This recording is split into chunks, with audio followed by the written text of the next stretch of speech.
Et si on s'amusait à aller faire un petit tour du monde des villes situées dans des déserts? Les villes dans le désert fascinent. Entre l'image des cités des mille et une nuits, ou celle des projets extravagants d'apporter la vie là où elle n'est pas censée arriver, les villes dans le désert nourrissent l'imagination depuis bien longtemps. Et bien aujourd'hui, on va voir de vraies villes au milieu du désert, dans notre monde. On va voir aussi comment ces villes se sont développées, comment elles sont reliées au reste du monde, et quel est leur rôle dans l'économie. Las Vegas. Las Vegas est un cas bien célèbre de ville dans le désert, c'est un cas assez récent puisque la ville s'est développée à partir des années 1930. C'est le fait qu'il y ait une réserve d'eau pas très loin qui a permis à la ville de se développer. D'abord pour y faire passer la ligne de chemin de fer, cette dernière a besoin d'eau, les trains vapeur ont besoin d'eau.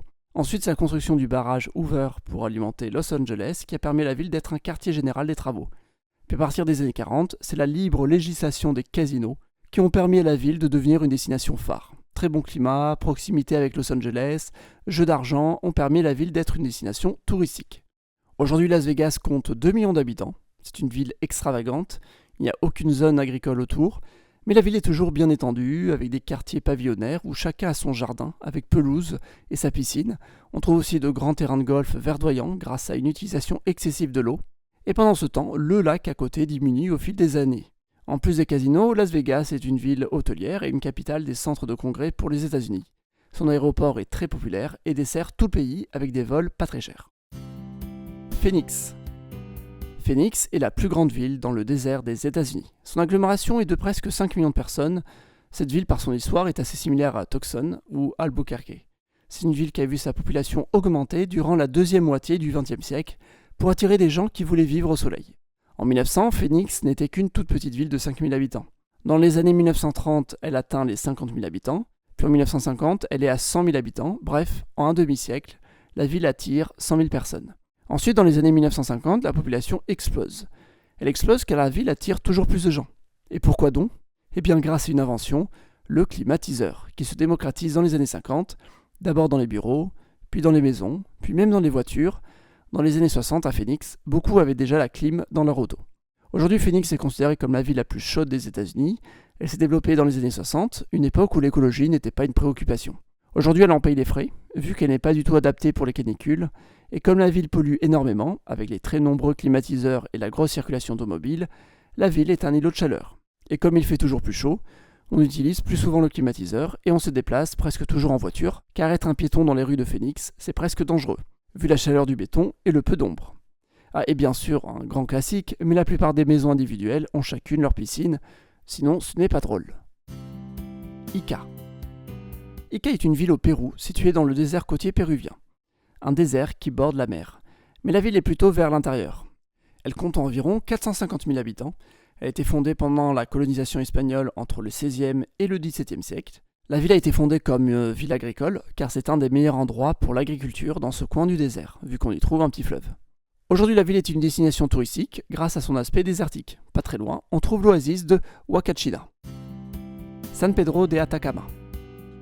San Pedro de Atacama est situé au milieu du désert d'Atacama, au nord du Chili. Le lieu était déjà habité depuis bien avant la colonisation et les Espagnols y ont fondé le village colonial actuel. Situé à près de 2000 mètres, on peut parler de désert froid pour son climat. Ce village s'est développé car on y trouvait un oasis. C'était donc un centre important dans cette zone. Aujourd'hui, le village vit exclusivement du tourisme. C'est une base pour voir le désert, mais aussi pour profiter d'un paysage urbain unique. Ouargla. Des villes dans le désert en Afrique, il y en a plein. Il y a de nombreuses villes dans le Sahara. J'ai décidé de me concentrer sur qu'une d'entre elles, Ouargla, en Algérie. Ouargla est dans le nord du Sahara, mais elle est bien perdue au milieu du sable. Dans un milieu très difficile, on peut estimer sa population à 200 000 habitants, ce qui en fait une des plus grandes villes dans l'intérieur du Sahara. Alors certes, une ville comme Phoenix aux États-Unis, c'est 5 millions d'habitants dans le désert. Ouargla, c'est seulement 200 000, c'est beaucoup plus petit, mais c'est pas les mêmes déserts. À Ouargla, tout autour, il n'y a rien. On y trouve un oasis, ce qui a permis à la ville de se développer à ses débuts. Même de très loin dans les images satellites, on arrive à voir Ouargla, une sorte de point noir au milieu du sable jaune. Si on s'approche, on voit de l'eau, des zones cultivées et de l'agriculture en cercle. Il faut environ 10 heures de route pour aller jusqu'à Alger. Cependant, la route est de très bonne qualité. Sur une bonne partie du trajet, elle est même à voie double, à chaussée séparée, et ce, même si on est au milieu du désert. Si j'ai choisi Ouargla comme ville du Sahara et pas une autre, c'est parce qu'on y trouve un tramway. En effet, inauguré en 2018, le tramway de Ouargla est le premier tramway dans le Sahara. Je ne sais pas si Ouargla était la ville d'Algérie qui avait le plus besoin d'un tramway, vu qu'il y a de nombreuses villes plus grandes dans le pays qui n'en ont pas. À Ouargla, le tramway est bien particulier, adapté pour des normes climatiques extrêmes. Il se peut que le choix de la ville ait été choisi dans un but de vitrine, pour montrer qu'on peut construire un tramway au milieu du désert. Tombouctou. Ce n'est pas très original, mais je devais parler de Tombouctou, une ville légendaire, aujourd'hui mondialement connue. Automatiquement associée au désert, Tombouctou se situe à quelques kilomètres du fleuve Niger. Tombouctou, par sa position, est la porte d'entrée sud du Sahara. Kolmanskop. Kolmanskop est une petite ville abandonnée de Namibie. C'est un village pas très loin de Louderitz, qui elle est bien habitée et près de la mer. Kolmanskop a tous les avantages pour être une ville touristique. D'abord, elle est située dans un désert au climat agréable. C'est un désert car il ne pleut jamais, mais les températures sont plutôt douces. Ça permet à la fois d'avoir la beauté du désert, mais sans la chaleur étouffante. De plus, la ville est vraiment au milieu des dunes de sable.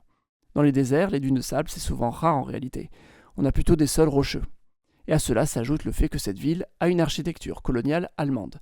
C'est assez inédit, parfait pour les touristes. Le Caire.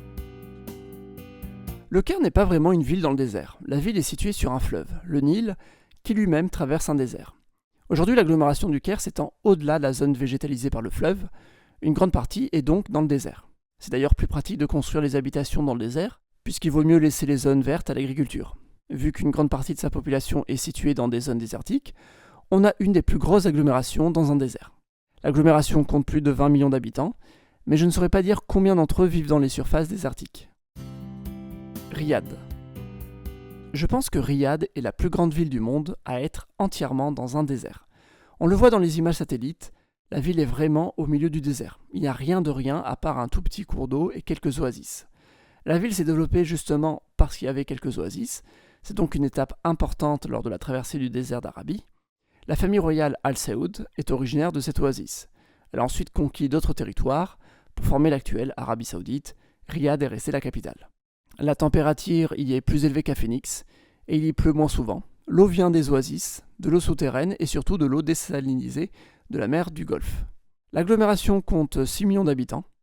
On y trouve gratte-ciel, autoroutes et des immeubles à perte de vue. Bientôt un métro va être inauguré parce que pour le moment il n'y a encore aucun transport en commun ferroviaire dans cette ville.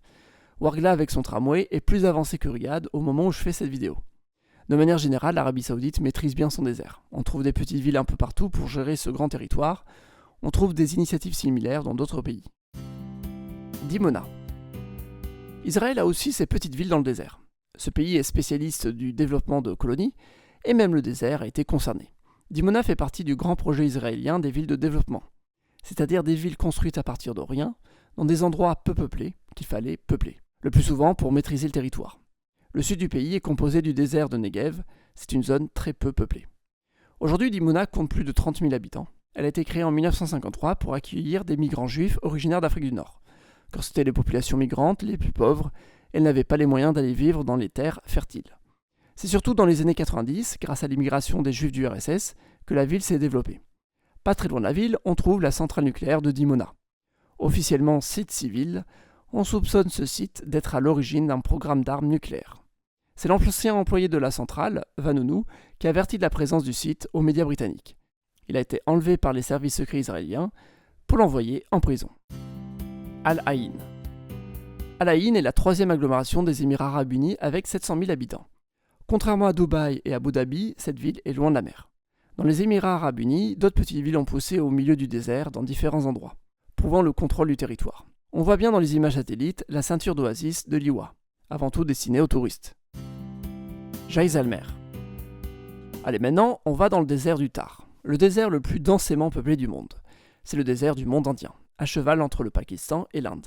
Bikaner est la principale ville du désert. Jaisalmer est la deuxième ville, plus touristique, car autour d'une fortification patrimoine mondial de l'UNESCO. La ville offre un curieux mélange entre architecture hindoue et désert. Il y a le lac Gadizar, qui est un lac artificiel devant garder l'eau de pluie. Et tout autour, on y trouve des sanctuaires et des temples qui rendent la ville si unique. Dunhuang. Évidemment, si les Indiens ont leur ville touristique dans le désert, les Chinois se devaient d'avoir la leur. Dunhuang est connu pour cette oasis très carte postale. Sur les photos, on voit ce petit coin d'eau en forme de lune, c'est très mignon, et juste à côté, ce petit édifice à l'architecture extrême-orientale. Curieux mélange entre désert et Chine. Tout autour, c'est une infinité de dunes. On a vraiment l'impression que ce petit coin de tranquillité est entouré du désert infini. Mais c'est faux. Voici le petit lac sur les images satellites. On dirait qu'il n'y a rien autour. Mais si on dézoome, on voit une petite ville juste à côté, beaucoup moins rustique. Avec plein d'immeubles construits à la chaîne, Dunhuang est à l'origine la porte d'entrée chinoise sur la route de la soie. Les Chinois ne contrôlaient pas au-delà à l'ouest, car c'était le territoire des Turcs. Aujourd'hui, c'est une ville touristique, surtout pour les Chinois. Zerafshan. On a vu un mélange entre le désert et la culture indienne, un mélange entre le désert et la culture chinoise. Maintenant, allons voir un désert avec la culture russe. Les Soviétiques ont fondé une ville en plein milieu du désert, Zerafshan. Et je ne parle pas de steppe, mais bien d'un désert sec et aride. C'est un désert froid avec des températures extrêmes, très froid en hiver, mais chaud en été. La ville se compose de grandes barres d'immeubles et tout autour, c'est du désert. Cette colonie a été fondée dans les années 1960 pour l'extraction de l'or soviétique. Aujourd'hui, c'est une ville en Ouzbékistan. Alice Springs. On termine cette vidéo avec le dernier grand désert restant, celui en Australie, avec par exemple la ville d'Alice Springs, située en plein milieu de l'Australie. Ville de 30 000 habitants, c'est la deuxième agglomération du territoire du Nord. Ce territoire ne compte que 250 000 habitants en tout. Alice Springs est surtout une ville administrative.